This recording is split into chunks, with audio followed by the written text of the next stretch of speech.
Hello everyone and welcome back to UKLB TV. I've told everyone on Instagram to send us some questions and me and Chris are going to answer them, aren't we, Chris? Hello. Yes. Yes. Right, so we'll get started straight into it. So I have an old water tank in my loft. Would you guys remove it? It really does depend on the water tank. Yes. A lot of them these days can be quite large. They stop being used in the older style properties. Generally, the big metal ones, if they can get them down through the hatch, yes, we'll remove them. Yeah. Some of the newer styles, the plastic ones, they're quite easy to get out. The only stipulation we do have is that you have a plumber come out before and just disconnect everything for us. More often than not, if you're paying for a plumber to come out and disconnect the water pipes and everything, they might even take it down for you before the work's been done. On the older style properties, you're going to have a lot of smaller hatches. And that's generally when people come to us and go, right, okay, can you bring that down for us? And we go, yeah, once we made the hole bigger. Yeah. But yeah, we can. But it's again, on a turn by turn. it's on, yeah. So that's generally discussed at the survey stage. Yeah. The surveyors will go through that with everybody, and if that's one of the requirements for us to come along and go do the work for you, then we will have a look at doing it for you. Cool. So that is perfectly answered there. Thank you. It's all right, don't worry. So the next question is, can you explain what your truss shelving is, please? Right, okay, so our truss shelving, there's many different versions out there, different way different people do it, but it's the easiest way to describe it is on a standard A-frame truss roof. Yeah. You have the central section, which is the A-frame, and then you have the returning frame that goes back up to the roof, which gives you the V shape. Mm-hmm. Our truss shelving mirrors the boarded area, so generally we do it around about 2 foot wide. More often than not, it's between knee and hip height as you're walking down the boarded area, and it's a framework that we build within that obviously interlocks everything, makes everything nice and strong for you, but then gives you a 2 foot wide platform.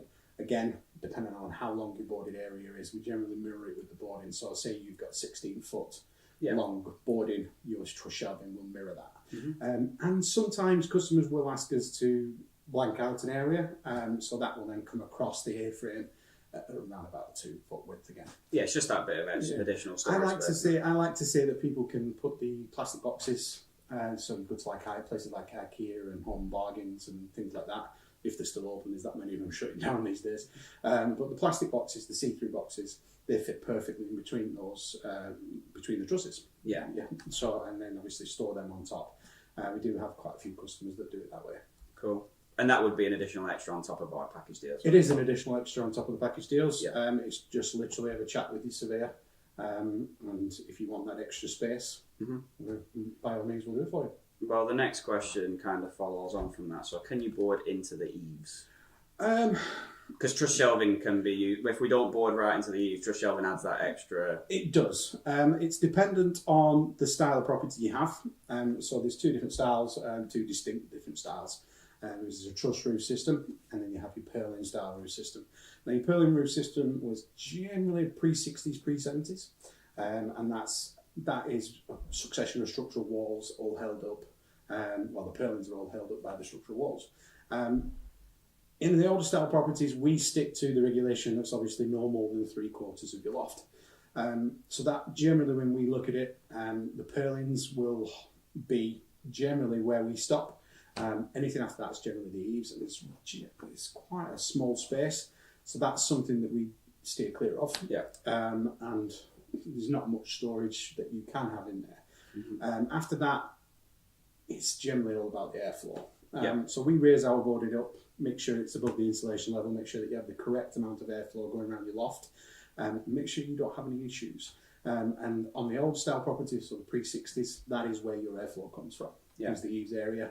And depending if you've had the ridge changed to have the breathable tiles in or anything like that, that's where the airflow comes in and then back out.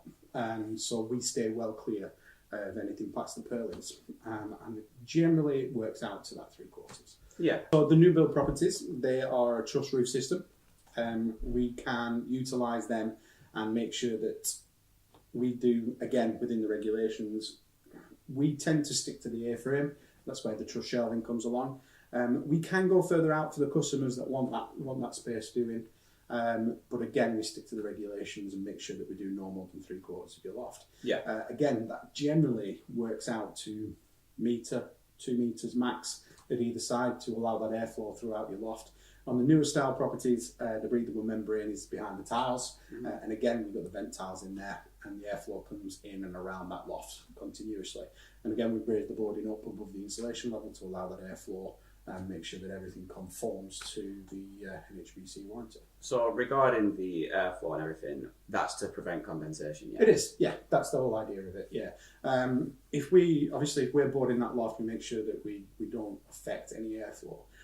So if you've already got condensation in that loft, we tend to say to you that maybe you need a few more vent tiles in. That is something that we're looking at supplying down the line. But there's some regulations that you've got to stick to on that sort of thing, so that'll be something we'll look into, and stay tuned, we'll let you know. And again, it's just a case of sticking to the regulations, make sure it's done correctly, and allowing that airflow in and around your loft. Yeah, cool. So moving on from that one, so question number 4. My loft has stuff in it. Would it need to be completely emptied, or do you work around stuff? Again, that is dependent on what's in there, essentially. We do work around some stuff. More often than not, that's discussed at the survey stage. We do offer a service of bringing some things down, or maybe moving some stuff out of the way. But we tend to say to customers that if that loft is extremely full and they want a large service from ourselves, so maybe everything ripping out, putting back in and doing properly, that they empty that loft before we arrive. Yeah. But again, it's discussed at the survey stage. One of the surveyors will come round, have a chat with you, and discuss all that and get that booked in for you. Yeah, because for example, sometimes there's boards directly boarded to the joist, so then we would remove that and rip them out. We would. Obviously an additional charge. But an additional charge, yeah, but we will also re-insulate and back up to the required level. Cool. And the final question, can I board my new build house? Site managers told us it will void our warranty, thanks. Well, I think your video touched on that just recently. Yeah. Anybody wants to have a look at that, you can pop on and 18,000 views on TikTok. I'm famous. So we can obviously put a link in the awesome. Here. Or maybe not. Depends how good I am at editing. Yeah. But yeah, you can board your new loft. Yeah, new build lofts, as long as it is done in the correct manner, and long as the insulation and the loft is left in the exact same state it was previous to the arrival. Yeah. Obviously, it's not going to be the exact because you're going to have boarding in there. But it's not affecting what's previously there. As long as it's not affecting what's previously there, then it conforms to all the regulations and the warranties that's needed. Cool. No problem. So in short, yes, you can. Yeah, so you are allowed to, as long as it's done correctly. As long as it's done correctly. More often than not, when I've been out on surveys myself, and I've gone onto new build sites, and I've actually stopped and chatted with the guys that run the sites. Once they actually see the system and exactly how it's done, I've even had a few of them say to me, "Oh, give me some flyers. I'll let people know. Yeah. I've got a new build. You come and do mine." I mean, that's site managers themselves.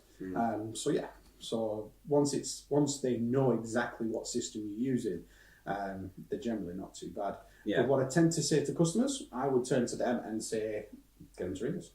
Yeah. Ask the site manager to ring us if they've got their own questions. By all means, I'll answer them. Sounds good to me.